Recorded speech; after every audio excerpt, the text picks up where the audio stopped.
యొక్క జీవిత చరిత్రను తీసుకోవడం జరిగిందంటే లూకా సువార్త మరి 17వ అధ్యాయం 26వ వచనంలో చెప్పినట్లుగా మనుష్య కుమారుని యొక్క దినములలో మరి ఏదైతే జరుగుతుందో ఇప్పుడు ప్రస్తుతం జరిగేటువంటి విషయాలన్నీ కూడా ఆనాడు నోవా యొక్క కాలంలో కూడా ఆ దినములలో కూడా జరిగిందని రాయబడింది.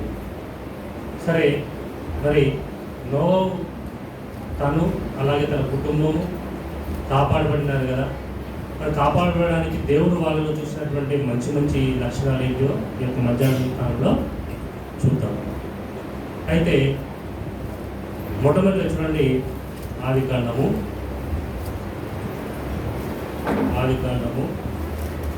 6వ అధ్యాయము 5వ అధ్యాయము 29వ వచనం. ఆదికాండము భూమిని యెహోవా శపించినందువలన కలిగిన మన చేతుల కష్టము విషయంలోను మన పని విషయంలోను ఇతడు మనకు నెమ్మది కలుగజేయను అనుకొని ఇతనికి నోవహు అని పేరు పెట్టాను. అయితే నోవహు యొక్క పేరు పెట్టడానికి మరి మనమైతే ఇష్టం, మనము సాధారణంగా లోకంలో ఉన్న సంగతి చెప్తున్నాను. వాళ్ళు పేరు పెట్టడం అంటే ఏదో ఒక అక్షరం తీసుకొని ఆ అక్షరం మీద అంతకుముందు ఏ పేరు లేదని ఒక ప్రత్యేకంగా ఉండాలని పేరు పెట్టుకుంటారు కదా. అయితే కానీ ఇక్కడ చూస్తే నోవా యొక్క పేరుకు ఒక అర్థం ఉన్నది. ఏమర్థము? నెమ్మది. మొట్టమొదటిగా మనము చూసేది ఏంటంటే నోవా ద్వారా నేర్చుకునేటువంటి విషయం ఏంటంటే మనము నెమ్మది కలిగినటువంటి వాళ్ళమా. ఇక్కడ రాయబడి ఉంది, భూమి శపించబడింది, తర్వాత వాళ్ళ చేతుల పనులు, వాళ్ళకు ఉన్నటువంటి పరిస్థితులు అన్నీ కూడా మరి కొద్దిగా కలవరాన్ని కలిగించేటువంటి పరిస్థితులుగా అక్కడ వాళ్ళ పితరులు, వాళ్ళ తండ్రి చూస్తున్నాడు కదా. మరి అలాంటి పరిస్థితుల్లో ఈ వ్యక్తి నెమ్మది ఇస్తాడు అని అతనికి నోవహు అని పేరు పెట్టడం జరిగిందన్నమాట. అయితే ఈ మధ్యాహ్న కాల సమయంలో మనకు అందరికీ తెలుసు, మన యొక్క సంఘాలలో అనేక రకమైనటువంటి కలవరాలు, అనేక రకమైనటువంటి భేదాభిప్రాయాలు, అనేక రకమైనటువంటి తారతమ్యాలు, అనేక రకమైనటువంటి మరి హెచ్చుతగ్గులు, అనేక రకమైనటువంటి నిందలేసుకోవడము కదా. అంత్యదినంలో అపాయకరమైనటువంటి కాలం వచ్చింది అని రాయబడింది. అనేకుల ప్రేమ చల్లారిపోయింది, అక్రమం మొత్తం కూడా చూడండి. మన ఒకప్పుడు భక్సింగ్ గారి యొక్క సావాసం అంటే ఎంతగా గొప్పగా చెప్పుకునేటువంటి పరిస్థితి ఉండేది. కానీ నేడు అలాంటి పరిస్థితి అనేది లేకుండా అయిపోయింది. అనేక చెల్లరైపోయింది. సాధారణుడు మరి సంఘంలో ప్రవేశించి అనేక రకాలైనటువంటి కలవరాలు మరి తీసుకొచ్చినటువంటి వాడుగా ఉన్నాడు. అయితే ప్రేమ వాళ్ళరా, ఇలాంటి కలవరమైనటువంటి పరిస్థితుల్లో మరి నువ్వు నెమ్మది కలిగించేటువంటి వాళ్ళగా ఉన్నామా, లేక ఆ కలవరాన్ని ఇంకా ఎక్కువగా చేసేటువంటి వాళ్ళగా ఉన్నామా అనేది మనము ఈ మధ్యాహ్న కాల సమయంలో ఒకసారి పరీక్షించుకోవాలి. నోవహు అంటే నెమ్మది, ఆయన నెమ్మది ఇచ్చేటువంటి వాడు.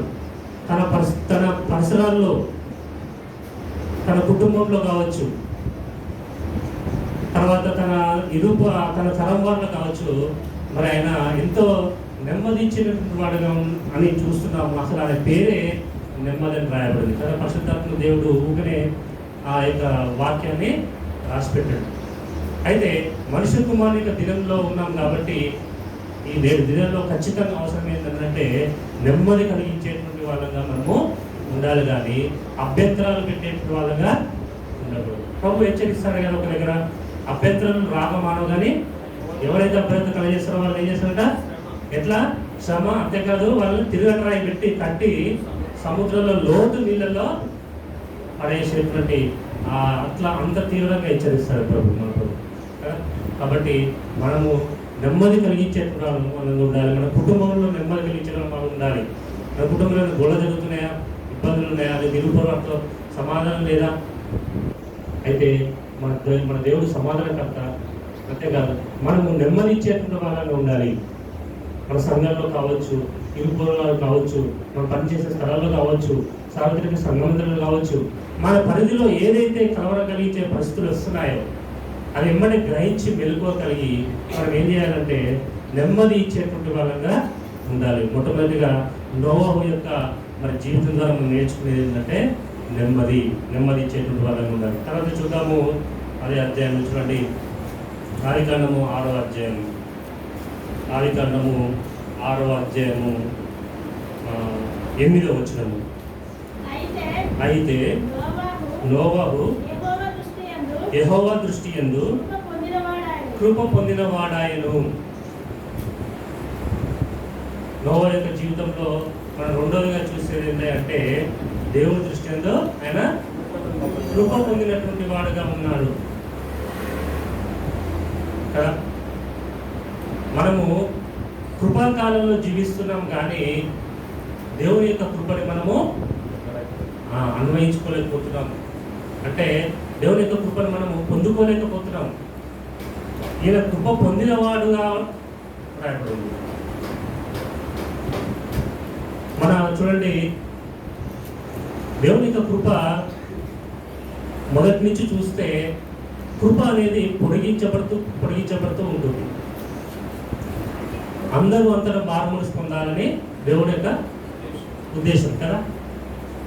తర్వాత అనేకమైనటువంటి అవకాశాలు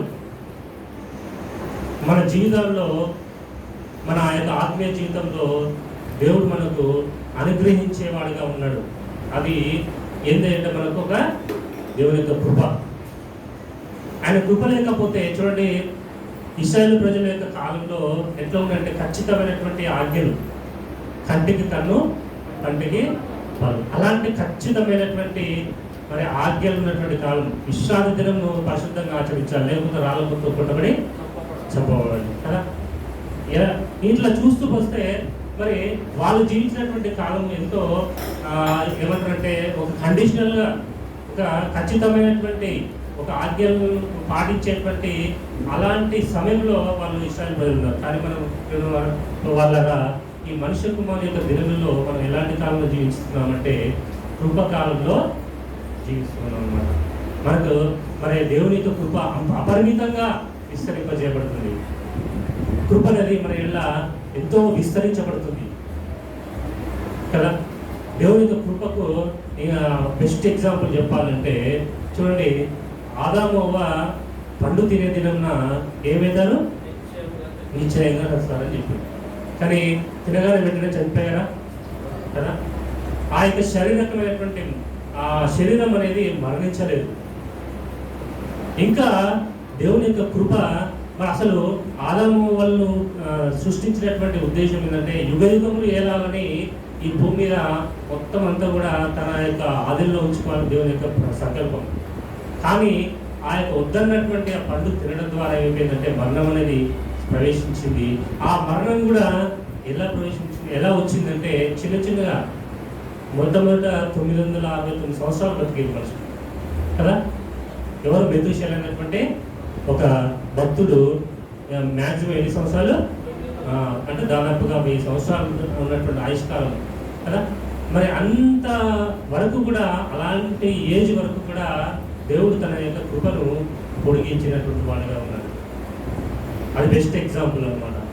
మన జీవితంలో కూడా తన యొక్క కృపను మరి విస్తరించేవాడుగా ఉన్నాడు, పొడిగించేటువంటి వాడుగా ఉన్నాడు. అయితే మనము ఆ కృపని మనము నిరర్ధకం ఎంత మాత్రం కూడా చేసుకోకూడదు, కృపను వృధా చేసుకోకూడదు. ఆ యొక్క ఆ నోవహు దినములలో నోవహు ఏం చేశాడంటే ఆ కృపను నిరర్ధం చేసుకోలేదు. అంతేకాదు కృపలోనే రక్షణ ఉన్నది కదా. ఎఫెసీయుల రాసిన పత్రిక 2వ అధ్యాయంలో రాయబడింది కదా, మీరు కృప చేత రక్షింపబడినారు, ఇది మీ వల్ల కలిగినది కాదు. ఎఫెసీయుల రాసిన పత్రిక 2వ అధ్యాయం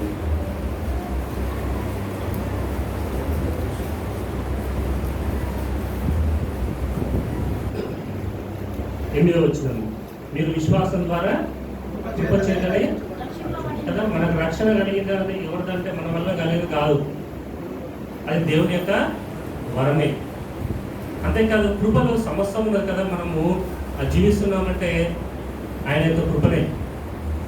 మనం ఆత్మీయంగా ఇంతవరకు మరి కట్టబడుతున్నామంటే అది కూడా ఆయన యొక్క కృపనే కదా. మనకు అనేకమైనటువంటి మరి కృపా వరములు అనుగ్రహించబడ్డాయి. తద్వారా దేవునికి మరి దేవుని తరించే సేవించే తనకు పరిచయం చేసేటువంటి భాగ్యం కూడా దొరికిందంటే అది కేవలము ఉచితమైనటువంటి ఆ యొక్క కృపనే. అలాంటి కృపను మరి నేడు మన యొక్క మనుష్య కుమారుని దినంలో వృధా చేసుకోవద్దని నోవా యొక్క జీవితం ద్వారా మనము నేర్చుకోవాల్సినటువంటి పాఠంగా ఉన్నది. తర్వాత చూడండి, ఆదికాండము 3వ ఆదికాండము 6వ అధ్యాయము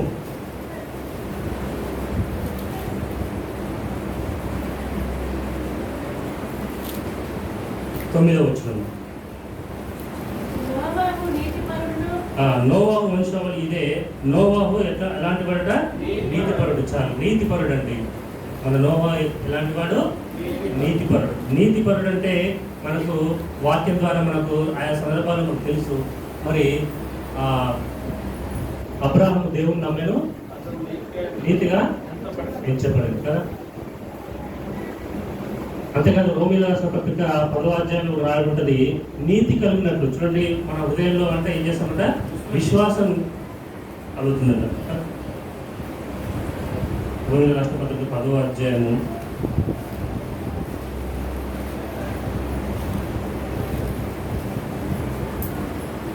9వ వచనంలో 10వ వచనం, ఏదైనా నీతి కలిగినట్లు మనుషుడు హృదయంలో విశ్వసించిన రక్షణ కలిగినట్లు నోటితో. అయితే మరి మన నీతిపరులుగా ఎప్పుడు తీర్చబడ్డామంటే మన ప్రభు యేసుక్రీస్తు వారు మన రక్షకుడు.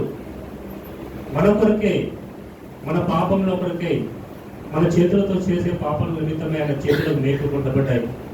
మన కాళ్ళతో పాపం పరిగెత్తడం, పాపము నడకల నిమిత్తమై ఆయన యొక్క పాదములకు మేకులు.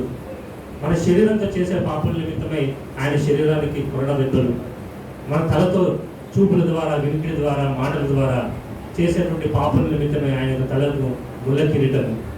మన హృదయంతో చేసేటువంటి పాపం నిమిత్తమై ఆయన యొక్క పక్కలో బల్లెపోటు. ఇదంతా ఆయన మన కొరకే శిక్షను భరించాడు, మరణించాడు, తన పరిశుద్ధమైన రక్తాన్ని కాల్చినాడు, 3వ దినమున సమాధి చేయబడి 3వ దినమున తిరిగి లేచినాడు అని మన హృదయంలో ఎప్పుడైతే విశ్వసించినామో అప్పుడు మనం కూడా రక్షింపబడినటువంటి వారంగా ఉన్నాము. ఆయన యొక్క నీతిలోనికి వచ్చినాం కదా.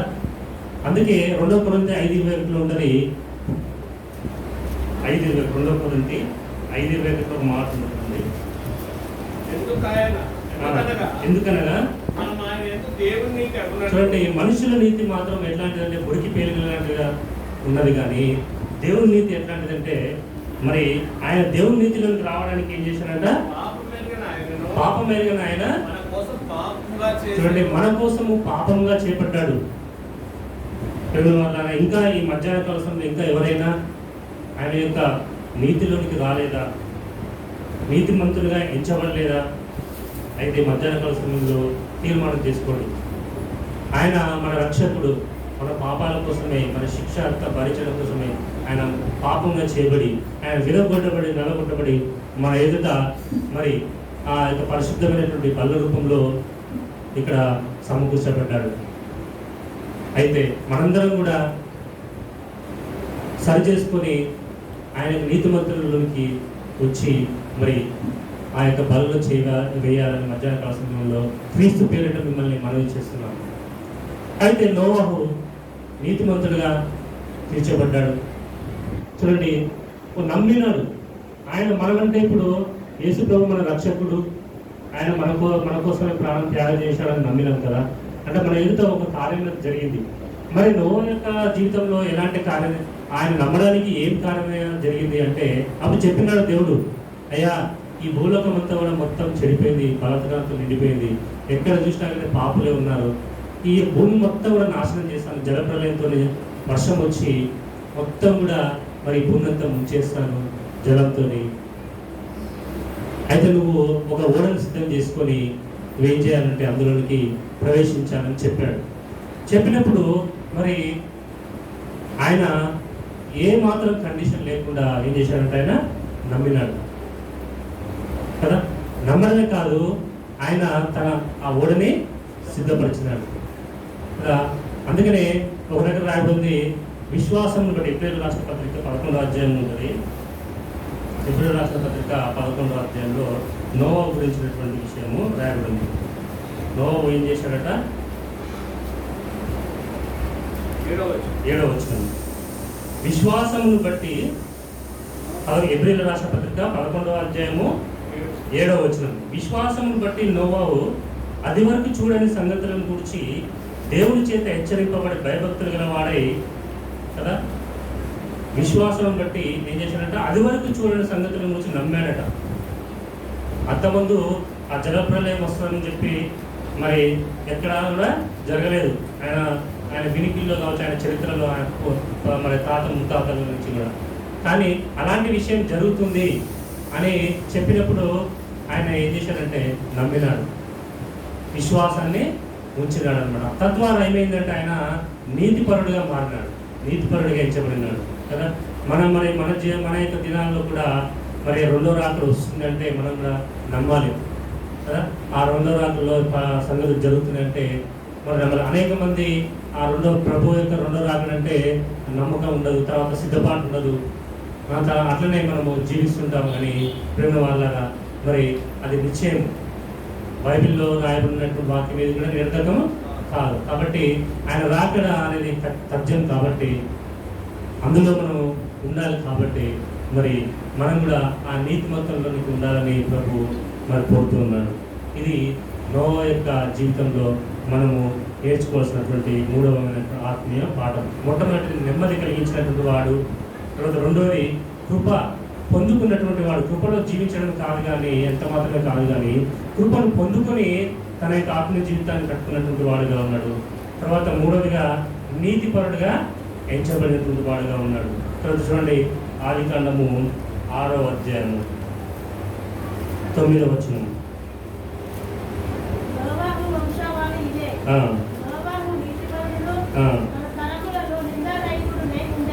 చూడండి, రెండోదిగా తన తరంలో నిందారహితుడుగా ఉన్నాడు కదా. మరి మన గురించి ఆలోచన చేస్తే ఎన్ని నిందలు మన మీద, మన జీవితాల్లో, మన ఆత్మీయ జీవితం కావచ్చు, భౌతికమైన జీవితం కావచ్చు, మన మీద ఎన్ని నిందలు కదా. అక్కడ ఆ తరము ఎలాంటి తరం అంటే అసలు ఏ మాత్రం కూడా వాళ్ళు దేవుని మీద నమ్మకం లేనటువంటి వాళ్ళు.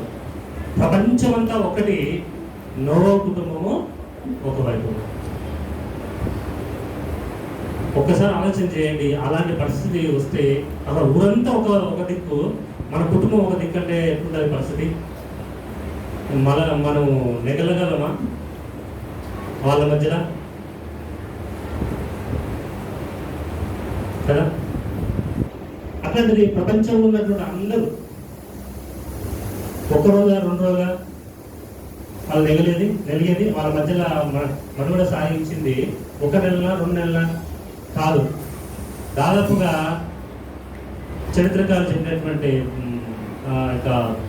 టైం ఏంటంటే నోవా ఆ ఓడని సిద్ధపరిచిన సమయము దాదాపుగా 40 నుంచి 50 సంవత్సరాలు. ఆ 40-50 సంవత్సరాలు వాళ్ళు భక్తిహీనుల మధ్యలో, అవిధేయుల వారి మధ్యలో కదా, మరి నిందించేటువంటి వాళ్ళ మధ్యలో, చెడిపోయినటువంటి వాళ్ళ మధ్యలో, సుఖ సౌఖ్యాలకు అలవాటైనటువంటి వాళ్ళ మధ్యలో. అదే లూకాసు వార్త 17వ అధ్యాయం రాబడి ఉంటుంది. ఆ మనిషి దినంలో ఎట్లున్నారట, వాళ్ళు తింటున్నారట, తాగుతున్నారట అక్కడ. ఇప్పుడు ఎక్కడ చూడు ఫుడ్ కోర్ట్స్, ఎక్కడ చూడు ఈ నుంచి హైవే మీద పోతుంటే ఫుడ్ కోర్ట్స్, ఎన్ని హోటల్స్, విలాసవంతమైనటువంటి ఆహారం, జీవితం. తింటున్నారు, తాగుతున్నారు, తర్వాత ఇంకా చూడండి 17వ అధ్యాయంలో ఆ తరం వారి యొక్క పరిస్థితి చూస్తే నిజంగా ఎంత ఎలా ఉందో అది లోకంలోనే కాదు, విశ్వాసంలో కూడా కనపడుతూ ఉంది. 17వ అధ్యాయము 27వ వచనం.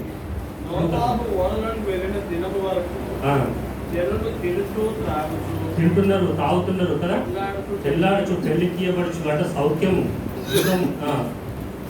అలాగే ఇక చూడండి ఆదికాండం 6వ అధ్యాయంలో కూడా దేవుడు వాళ్ళ గురించి సాక్ష్యం ఇస్తున్నాడు. ఆ లోకంలో ఉన్నటువంటి వాళ్ళ తరంలో ఉన్నటువంటి ప్రజల గురించి 6వ అధ్యాయంలో నరులు భూమి మీద విస్తరింపారంభిస్తున్నారంట కదా. ఇప్పుడు ప్రతి సెకండ్కి 4 పుడుతున్నారంట, స్టాటిస్టిక్స్ లెక్కల ప్రకారం. ప్రతి సెకండ్కి 4 పుడుతున్నారట, 2 చనిపోతున్నారు. అంటే 2 అయితే శేషంగా మిగులుతారా? అట్లా భూమి మీద విస్తరిస్తా ఉన్నారు. ఆత్మీయంగా చూడండి, మన సంఘాలు కూడా ఏమైతే విస్తరిస్తున్నారు. అయితే అపోస్తలుల గారు 6వ అధ్యాయంలో విస్తరిస్తున్నారు, సంఘం విస్తరిస్తున్నారు. అయితే ఏమైంది ఏమంటే సనుగులు గురుగులు మొదలైనవి కదా. చూడండి అపోస్తలుల గారు 6వ అధ్యాయంలో ఏముంటుందో చూడండి. మొదటి వచ్చింది, శిష్యుల సంఖ్య ఏమైందంట విస్తరిస్తా ఉందట. అనుదిన పరిచయం తమలో విధవరాలను చిన్న చూపు చూశారని ఎబ్రిల మీద గ్రీక్ భాష మాట్లాడలేదు సనుగుతారు. చూడండి సనుగులు ఎక్కడైతే మరి చూడండి మన సంఘాలు వచ్చి విస్తరిస్తున్నాయి కదా అని మనం అనుకుంటాము. కానీ తీరా చూస్తే అక్కడ సాతాను కూడా పనిచేస్తూనే ఉంటాడు. అట్లా భూమిలో విస్తరించాలని ఆరంభిస్తున్నారు. తర్వాత అక్కడ 2వ వచనంలో చూస్తే దేవుని కుమారుడు నర కుమారుడు చక్కని వారిని అంటే ఇది మరి మిశ్రిత జనాంగం అని చెప్పవచ్చు కదా. అంటే లోకము తర్వాత సంఘము మిక్సింగ్ అన్నట్టు. అలాగే మరి 3వ వచనంలో చూస్తే నా ఆత్మ నలతో ఎల్లప్పుడూ వారించాడు. ఎప్పుడు మనం మన మనస్సాక్షి ఎంత మాట్లాడుతున్నా దేవుడు మనం ఏం చేస్తుంటే అట్లా ముందుగా మన పనులు మనం చేసుకున్నాం. తమ అక్రమ విషయంలో కదా, అక్రమమైనటువంటి మార్గంలో మరి విశ్వాసులు కావచ్చు, లోకంలో ఉన్నట్టు వాళ్ళు కావచ్చు మరి నడుచుకుంటున్నారు, నరమాతృలై ఉన్నారు అని చెప్పి మరి దేవుడు చెప్తా ఉన్నాడు. తర్వాత 12వ వచనంలో చూస్తే దేవుడు భూలోకం చూసినప్పుడు అది చెడిపోయిందని కదా. మరి చూడండి ప్రేమ వాళ్ళారా, బుద్ధి కలిగినటువంటి కన్యకలు ఏ విధంగా అయితే క్రమమైనటువంటి మార్గంలో నూనెను తీసుకొని సిద్ధంగా ఉన్నటువంటిగా ఉండి మెలకువగలిగి ఆ ప్రభు మరి ఆలస్యంగా వస్తాడని ఎంచక అలాగే సిద్ధంగా ఉండి మెలకువతో ఉండి వాళ్ళు ఎదుర్కోవడానికి ఏ విధంగా సిద్ధంగా ఉన్నారు, అట్లా మనం కూడా మరి ఆత్మీయమైనటువంటి మెలకువతోని మన తరం వాళ్ళలో మనం ఏ విధంగా ఉండాలంటే వాళ్ళందరికీ ప్రత్యేకమైనటువంటి జీవితం, వాళ్ళందరిలో లోకంలో కావచ్చు మన సంఘంలోనూ కావచ్చు గోధుమలు గురుగులు 2 కూడా ఎదుగుతున్నాయండి. వాక్యంలో రాదు కదా, గోధుమలు ఎదుగుతున్నాయంట, గురువులు కూడా ఎదుగుతున్నాయి. గురువులు ఎక్కడి నుంచి వచ్చినాయని అక్కడ ఆ యొక్క తోట వ్యవసాయకులు అడిగితే అవి మరి ఎవరో సాతానుడు వచ్చి విత్తిపోయినట్టుంది. సరే అది పైకి పెరిగిన తర్వాత మొత్తం పెరిగిన తర్వాత తీద్దామని ఉండని అని దేవుడు అలాగే ఉంచుతున్నాడు. కానీ కొంతకాలం మరొక మనుషు కుమారు యొక్క దినం వరకు అప్పుడు ఏమైందంటే మనుషుల నుంచి గొర్రెలు మేకలు ఎట్లయితే వేరు చేస్తాడో అట్లా వేరు చేస్తాడు కదా. అట్లా మనము మన తరం వారిలో లోకంలో నుంచి మనం ప్రత్యేకించబడ్డాము. అలాగే మరి సంఘంలో కూడా మనము ప్రత్యేకమైనటువంటి జీవితం, మనం విశ్వాసులకు మాదిరిగా తిమోతికి చెప్పినట్లుగా మరి విశ్వాసులకు మాదిరిగా ఉండి నిందారహితంగా ఉండాలి కదా. మనకు సార్వత్రిక సంఘ వార్తలు ఇచ్చినట్టుగా మరి చదువుకున్నట్టుగా రాష్ట్రపతిక 5:23లో మరి మన ఆత్మ శరీరము అలాగే జీవము ఏది కూడా నింద అనేది ఉండకుండా నిందారహితంగా సంపూర్ణంగా మరి రక్షింపబడాలి. అంటే నింద లేకుండా దేవుని సన్నిధిలో నిలబడినప్పుడు ఎలాంటి దాగు మచ్చ కానీ ఏది కూడా ఉండదు. అట్లా తరం వాళ్ళు నిందారహితుడిగా ఉన్నాడు. అలా మనం కూడా ఈ మధ్యాహ్నకాల సమయంలో మన యొక్క ఆత్మీయ జీవితంలో అట్లా ఉన్నామా అనేది మనం ఒకసారి మన మనస్సాక్షిని మరి చూసుకుంటే మనకు తెలుస్తుంది కదా. నిజంగా ఈ ఈ విషయంలో ఈ నింద అనేది ఎప్పుడు నింద ఏదో ఒక నింద వస్తూనే ఉంటుంది కదా. అయితే మరి అందులో ఆ నిందలు అనేవి మరి మనము తగినవి ఉంటాయి, పరిగణించదగినవి ఉంటాయి. ఊరికే కొంతమంది నిందేస్తుంటారు, అబద్ధంగా చెడ్డ మాటలలో పలికినప్పుడు మీరు దండలను వేసుకోవాలి చెప్పినారు కదా. అందుకనే మరి అట్లాంటి నిందలకు మనము పొంగిపోకూడదు. కానీ మరి ఆత్మీయమైనటువంటి జీవితంలో ముందు కొనసాగడానికి ఏదైతే మనకు నిందలు వస్తున్నాయో అవన్నీ పట్టుకొని అలాంటి నింద రాకుండా మన ఆత్మీయ జీవితాన్ని కాపాడుకోవాలని ఈ మధ్యాహ్న కాల సమయంలో మరి మన ప్రభు జ్ఞాపకం చేస్తున్నారు. ఇది 4. తర్వాత చూడండి 5వది ఆదికాండము 6వ అధ్యాయము 9వ వచనంలో ఏమని రాయబడిందంటే, నోవహు దేవునితో కూడా నడిచినవారు. దేవునితో నడిచినవారు. ఒక ఇద్దరు నడవాలనుకోండి, ఇద్దరు నడుచుకుంటూ పోతున్నారు అనుకోండి, ఎట్లుండాలంటే ఫస్ట్ వాళ్ళ మనసులు కలవాలి కదా, తర్వాత వాళ్ళ నడకలు కూడా కలవాలి. లేకపోతే ఏమవుతుంది, ఒక ఆయన ముందు పోతాడు, ఒక ఆయన వెనక. అందుకే ఆమోస్ గ్రంథంలో రాయబడింది, సమ్మతింపకుండా కూడా. ఆమోస్ 3:3లో రాయబడింది. ఆమోస్ గ్రంథము పేజీ నెంబరు 756. సమ్మతింపకుండా ఇద్దరు కూడి సమ్మతించాలి. అంటే మన ఆలోచనలకు దేవుడు సమ్మతిస్తాడా? అట్లా సమ్మతించాలా? కాదు కదా. దేవుడి ఆలోచనలకి మనం ఏం చేయాలి? సమ్మతించాలి కదా. ఆయన యొక్క చిత్తంలో నడవాలి. ఆనాడు మరి దేవుని యొక్క చిత్తం ఏంటంటే, ఈ జలప్రలయం వస్తుంది, భూమి అంతా కొట్టుకుపోతుంది, ఓడ చేసుకో అని చెప్పినప్పుడు ఆయన ఏం చేశాడంటే దేవుని యొక్క ఆలోచనలో నడిచినాడు. దేవుడితో కూడా నడిచినటువంటి వాడుగా ఉన్నాడు. ఆ ఓడని పలానా రీతిగా చేయాలి అంటే అదే విధంగా తయారు చేశాడు. దాని కొలతలు కూడా ఖచ్చితంగా చెప్పాడు కదా. ఎంత ఎంత అని చెప్పిన కొలతలు కూడా, పొడవు, వెడల్పు, ఎత్తు, ఎంత ఎత్తు ఉండాలో అంత ఎత్తు, ఎంత పొడవు అంతే పొడవు, తర్వాత ఎంత వెడల్పు ఉండాలో అంతే కదా. మరి అట్లా దేవునితో కూడా, దేవుని యొక్క ఆలోచనలతో కూడా నడిచినటువంటి వాడు. మోషే కూడా మరి దేవుడు చెప్పినట్టుగా చేస్తే ఆ ప్రత్యక్ష గుడారం మీదకి ఏమైంది? దేవుని మహిమ అనేది దిగి వచ్చింది కదా. అట్లా దేవుని ఆలోచనలతో కూడి మనం కూడా నడుచుకున్నప్పుడు దేవుడు మనకు మరి తనతో పాటుగా ఉండడానికి తీసుకువెళ్ళేటువంటి వాడుగా ఉన్నాడు. హానుకు దేవునితో నడుచుకున్నట్లేమైనా దేవుని దగ్గరికి చేరుకుంది కదా. అట్లా మనము కూడా దేవునితో మరి ఎత్తబడాలి. దేవుని యొక్క గుంపులో, పరిస్థితుల గుంపులో మనం కూడా ఉండాలంటే నోహు దేవునితో నడిచినట్టుగా మనం కూడా సమ్మతిస్తూ, దేవుని యొక్క చిత్తానికి లోబడుతూ, దేవుని యొక్క మరి అధికారానికి లోబడుతూ, ఆయన యొక్క మరి ఏమంటారంటే ఆధిపత్యానికి మరి ఆయన కింద, ఆయన కృపలో ఆయనతో పాటుగా మరి ఆయన నడిస్తే మనకు దేవుడు ఆశీర్వదించేటువంటి వాడు ఉన్నాడు, కాపాడేటువంటి వాడుగా ఉన్నాడు. తర్వాత చూడండి ఆదికాండము 6వ అధ్యాయము 18వ వచనం. అయితే నీవును నీతో కూడా నీ కుమారులు, నీ భార్య, నీ కోడంటుడు ఓడలో. ఇది చాలా చాలా చాలా ప్రాముఖ్యమైనది ఈ దినాల్లో, నేటి దినాల్లో కదా. కుటుంబాన్ని మొత్తం కూడా ఏం చేశాడు ఆయన? ఆయన యొక్క విశ్వాసము తన వరకే పరిమితం కాలేదు, కానీ కుటుంబం అంతా కూడా రక్షణలోకి తీసుకురావాలి.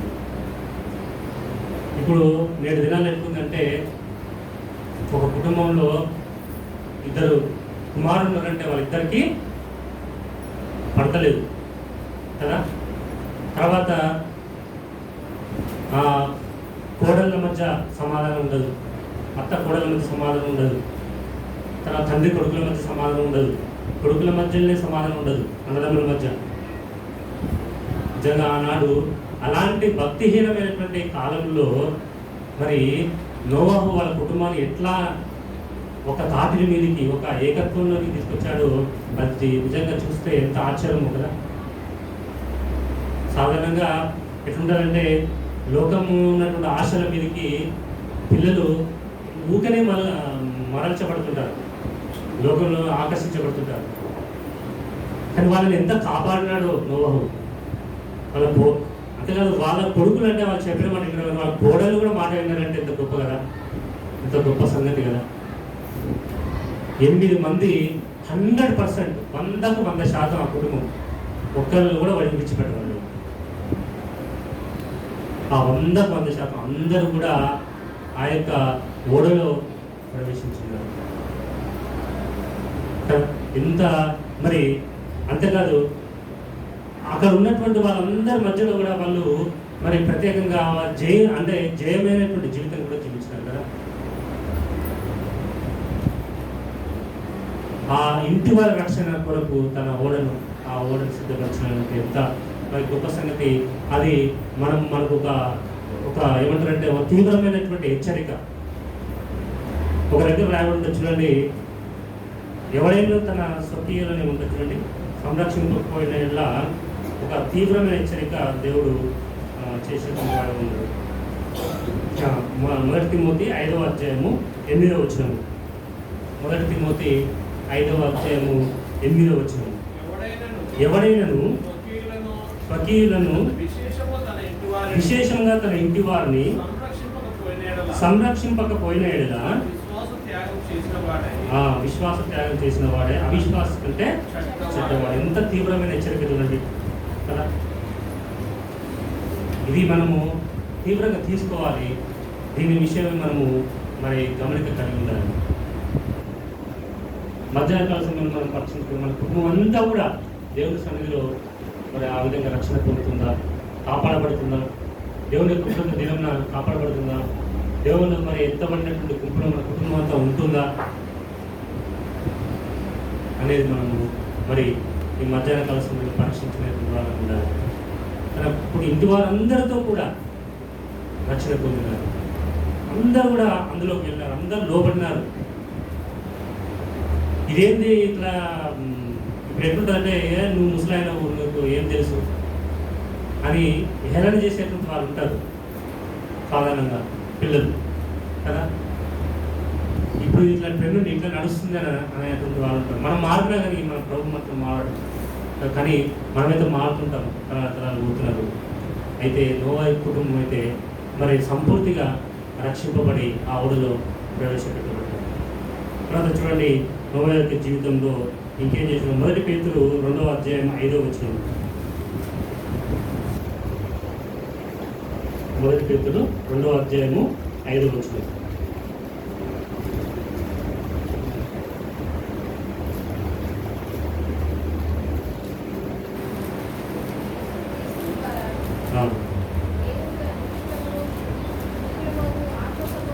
క్షమించండి.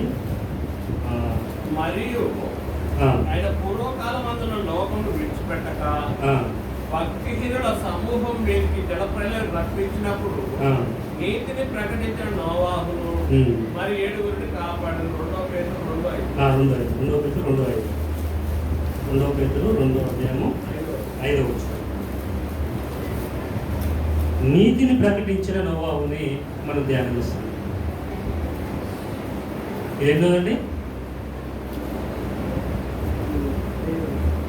5వదా 6వదా? నోవా యొక్క జీవితంలో మనం నేర్చుకునేటువంటి విషయాల్లో ఇది చూడండి. మొట్టమొదటిది నోవాహు నెమ్మది, కృప, నీతి, తరంలో ప్రత్యేకింపబడినవాడు 4 పెళ్లి, తర్వాత నడిచినవాడు కదా 5, తర్వాత కుటుంబత రక్షణ 6, ఇది 7వది కదా. ఏంటి? నీతిని ప్రకటించిన ఆయన చేయడమే, ఆయన నీతిని పాటించడం కాదు, ఏం చేశాడంట? నీతిని ప్రకటించినాడు. అందుకే 1 కొరింథీయులకు రాసిన 11వ అధ్యాయం ఏముంటుంది చూడండి. నేను వచ్చేంత వరకు కూడా 26వ వచనం, మీరు ఈ రొట్టెను తిని 11వ అధ్యాయం 26వ వచనంలో, మీరు రొట్టెను తిని పాత్రలు తాగుల ప్రభు వచ్చే వరకు ఆయన మరణాలు ఏం చేయాలి? ప్రచురిస్తుండాలి కదా. మరి మధ్యాహ్న సమయంలో నీతిని ప్రకటించే వాళ్ళని ఉన్నామా?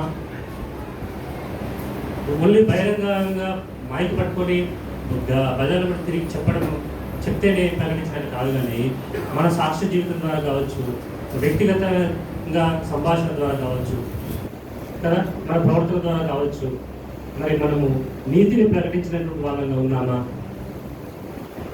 నోవా అయితే తన కుటుంబం అంతటితో పాటు ఆ 40-50 సంవత్సరాలు, ఒకటి కాదు, 40 to 50 years ఆ నోవా కడుతున్నంతసేపు ఎవరన్నా బయట నుంచి అట్లా పోతున్నారు అనుకోండి, వచ్చి అడుగుతున్నారు, ఏంది ఏం చేస్తున్నావు అంటే, ఇట్లా సంగతి దేవుడు తెప్పిడు, జలప్రలయం వస్తుందట, నువ్వు కూడా రక్షణ పొంది నాతో పాటు రావా అని ఎంతోమంది చెప్పిండొచ్చు కదా.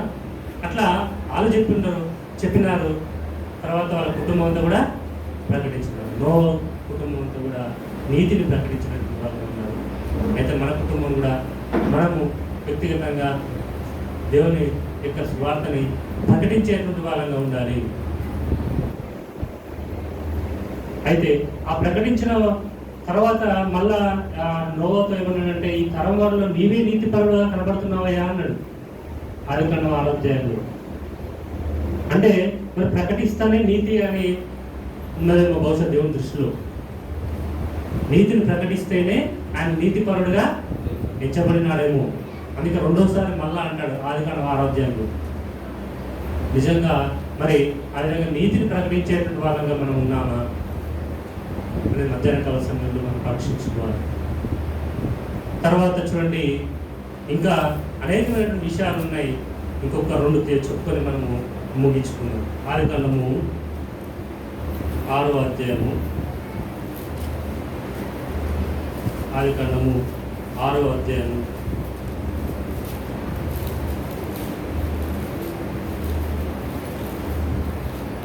22వ వచనము. నోవా అట్లా చేస్తాను, దేవుడు అతనికి ఆజ్ఞాపించిన ప్రకారము యావత్తు చేశాను. చూడండి, ఓడను నిర్మించినటువంటి విధానం ఒకసారి ఆలోచన చేద్దాము. ఎంత కష్టమైన పని అది కదా.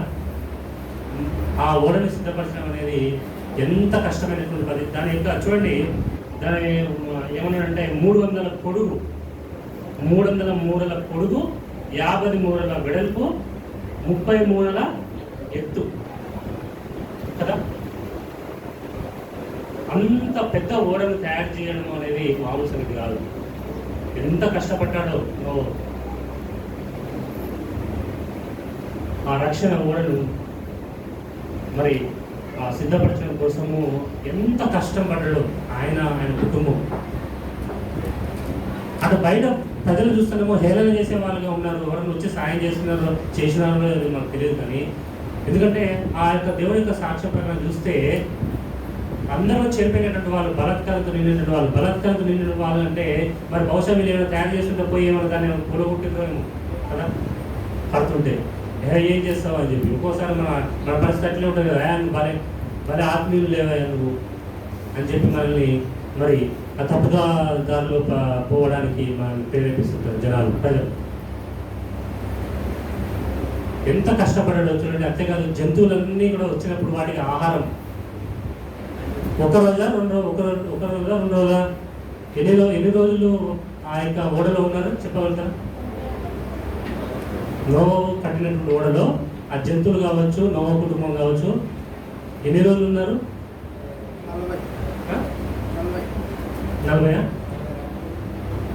40 రాత్రుల. చూడండి ఒకసారి చూడండి, ఆదికాండం 6వ అధ్యాయము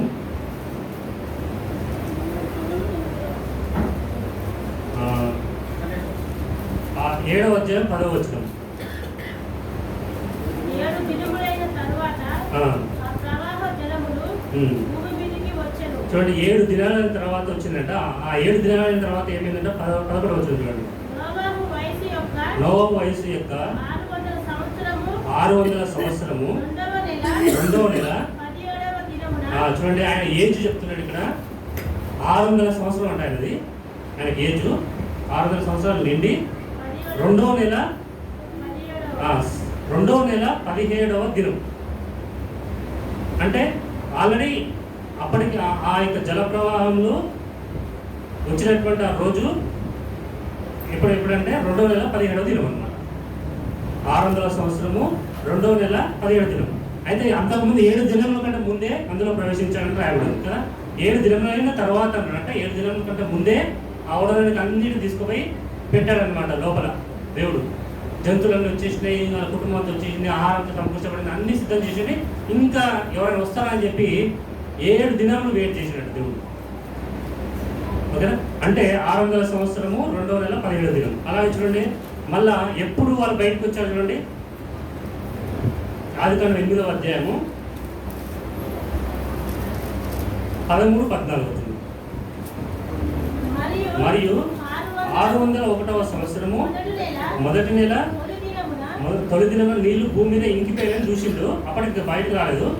నోవహు ఓడకప్పు తీసి చూసిన నేను ఆడిండను. ఆ తర్వాత 2వ నెల 27వ దినం 601వ సంవత్సరము 2వ నెల 27వ దినం. చూడండి, ఉదాహరణకు ఫిబ్రవరి 2వ నెల 17 అంటే అంతకుముందు ఫిబ్రవరి 10th అనుకోండి. ఉదాహరణకి ఫిబ్రవరి 10th. మన నెక్స్ట్ ఇయర్ 601 సంవత్సరం అంటే నెక్స్ట్ ఇయర్ ఎప్పుడు? ఫిబ్రవరి 17. అంటే ఎన్ని రోజులు? ఫిబ్రవరి 10th నుంచి నెక్స్ట్ ఇయర్ ఫిబ్రవరి 17th వరకు సంవత్సరం మీద 10 రోజులు కదా. సంవత్సరం మీద 10 రోజులు ఓడలో ఉండి వాళ్ళకి ఆహారం సిద్ధపరచడం అంటే, జంతువులని మేనేజ్ చేయడం అంటే, అన్నింటినీ వాళ్ళ కుటుంబాన్ని మేనేజ్ చేయడం అంటే ఎంత కష్టం కదా. ఆ ఆహారం సమకూర్చడానికి ఎంత కష్టపడ్డాడో నోవహు. అందుకే తలాంతులు ఇచ్చేటప్పుడు దేవుడు ఒక తలాంతు ఇచ్చిన వాడి దగ్గరికి వచ్చి ఏమంటాడంటే, నువ్వేమి ఇంకా దానికంటే ఇంకెక్కువ సంపాదించాలంటే ఏమంటాడు? ఒక ఫస్ట్ మాట, సోమరమైన చెడ్డ దాసుడా అంటాడు కదా. అలాంటి అనిపించుకోతున్నాను. సోమరితనం అనేది నేటి దినాల్లో ప్రతి ఒక్కరిని ఆవరిస్తుంది కదా. నోవహుని జ్ఞాపకం చేసుకున్నాం. ఎంత కష్టపడ్డాడో ఆ ఓడని చూడండి. 40-50 సంవత్సరాలు కష్టపడ్డాడు కదా. కష్టపడి ఆహారాన్ని సంపాదించుకొని కూర్చుకొని ఆ జంతువులన్నిటి కొరకు ఏ దానికి ఏం ఆహారం పెట్టాలని ఎంత జ్ఞానం దేవుడు ఇచ్చాడు కదా. అంతా కూడా సమస్య సిద్ధం చేస్తున్నాడు. ఎంత కష్టపోతూ ఆయన కుటుంబం. మన రక్షణ కొరకు మనం ఎంత కష్టపడుతున్నాం. కేవలం విశ్వాసం ఉంచడమే కాదు, కానీ మనం కష్టపడేటువంటి వాళ్ళని ఉండాలి. నోవహులాగా ఆ కుటుంబం లాగా మనము అనేకమైనటువంటి కదా. అందుకనే రాబోతుంది, పరలోకంలో ఈ రోగంలో ధనం కూర్చుకున్నది కానీ పరలోకంలో ధనం కూర్చుకోవడానికి మనం ఏం చేయాలి? కష్టపడాలి కదా. పైన వాటిని వెతుకుడు కానీ కింద ఉన్న వాటిని అసలు చూడొద్దని అంటాడు కదా. వెతకద్దని అంటాడు. మీరు క్రీస్తుతో కూడా లేకపోవడం వారైతే పైన వాటిని వెతుకు కదా. పైన మనం సంపాదించుకోవాలనే దృక్పథంతో ఉండాలి మనం. అలా కష్టం పడేటువంటి తత్వం కలిగినటువంటి నోవహు యొక్క జీవితం. ఇంత మంచి భక్తుడు కదా, మనకు మాదిరిగా ఉన్నాడు. తర్వాత చివరిగా ఆయన నిరీక్షణ కలిగినటువంటి వాడు. ఎన్ని దినాలు అని సంబంధం లేదుగా, ఉండని ఏం కాదు. నోవహు అట్లానే ఓడలో కనిపెట్టుకున్నాడు. నీళ్ళు ఆరిపోయిన మనం చదువుకున్నాం 8వ అధ్యాయంలో. ఆరిపోయిన చూసినప్పటికీ కూడా అలానే ఉన్నాడు కదా. ఎందుకంటే దేవుడే మూసేసిండు ఓడ యొక్క తలుపును. మళ్ళీ దేవుడే మార్గం అనేది తెరవాలి అనే నిరీక్షణతోని, కనిపెట్టుకొని, సహనంతో, ఓర్పుతోని, మరి ఆయనకి ఎంత గొప్ప నిరీక్షణ అంటే వాళ్ళ కుటుంబం అంతా కూడా నిరీక్షణ కలిగి, మరి అప్పుడు 8వ అధ్యాయం 15వ వచనం చెప్పినట్టుగా అప్పుడు దేవుడు ఏం చేశాడంటే, నీతో కూడా నీ భార్య, నీ కుమారుడు, నీ కోడలు ఓడలను బయటికి రండి అని చెప్పినాక కదా. బయటికి రారయ్యా అని దేవుడు చెప్పినాక అలానే కనిపెట్టుకొని ఆయనకు ఎంత గొప్ప నిరీక్షణ ఉందో కదా, ఎంత ఓపిక ఉందో నోవహు. అలాంటి నిరీక్షణ మనకి ఎన్నో శ్రమలు వస్తుంటాయి, ఎన్నో ఇరుకులు, ఇబ్బందులు, కఠినమైనటువంటి పరిస్థితులు. అలాంటి వాటిలో కూడా దేవుని కొరకు మరి నిరీక్షణ కలిగి ఉన్నామా? దేవుడు నా ప్రభువు నన్ను మరి ఆ మధ్యాకాశంలోకి వచ్చినప్పుడు నన్ను కూడా తీసుకెళ్తాడు అని ఒక నిరీక్షణ అనేది మనలో కలిగి ఉన్నాం. ఇంకెప్పుడు వస్తారులే అని నిర్లక్ష్యంతో అట్లాగే జీవిస్తున్నాం. ఆ బుద్ధి లేని కన్యకల వలె నిద్రపోయినట్లుగా వాళ్ళ దగ్గర ఉన్నటువంటి నువ్వంతా అయిపోగొట్టుకొని దానికోసం ఎక్కడో తిరుగుతూ లోక సంబంధమైన కొండామని చెప్పి తిరుగుతూ ఉంటే మన దేవుడు వచ్చినప్పుడు మనం ఎత్తబడకపోతే ఎంత భయంకరమైన స్థితిగా ఆనాడు మరి నోవా యొక్క కుటుంబము ఆ విధంగా కుటుంబం అంతా కూడా ఇలాంటి మంచి లక్షణాలతో ఆ ఊళ్ళో ప్రవేశించబడి కాపాడుతున్నారు. ఆ తర్వాత బయటకు వచ్చిన తర్వాత మరి పవిత్రమైనటువంటి జంతువులను తీసుకొని వాటిని బలిగా అర్పించి దేవునికి ఒక ఇంపైనటువంటి సువాసనల జీవితంగా వాళ్ళు తాము దేవుని యొక్క కనపరుచుకున్నారు. అట్లా మనము దేవుని సన్నిధిలో నిందారహితంగా కదా మన ఆత్మ జీవము శరీరం అంతా కూడా సంపూర్ణంగా కాపాడబడినామంటే ఇలాంటి మంచి లక్షణాలు కలిగి ఉంటే ఖచ్చితంగా దేవుడు సమాధానకర్త అయిన దేవుడు ఆ తండ్రితో మన కోసం ఎల్లప్పుడూ కృపాశం నుండి ప్రార్థన చేస్తూ మనల్ని కూడా కాపాడతారు. మరి కాపాడాలంటే ఇలాంటి మంచి లక్షణాలు మనలో ఉన్నాయని మనం పరీక్షించుకోవాలి. మధ్యాహ్న సమయంలో దేవుడి మాటల ప్రకారంగా మనం పరీక్షించుకున్నారు.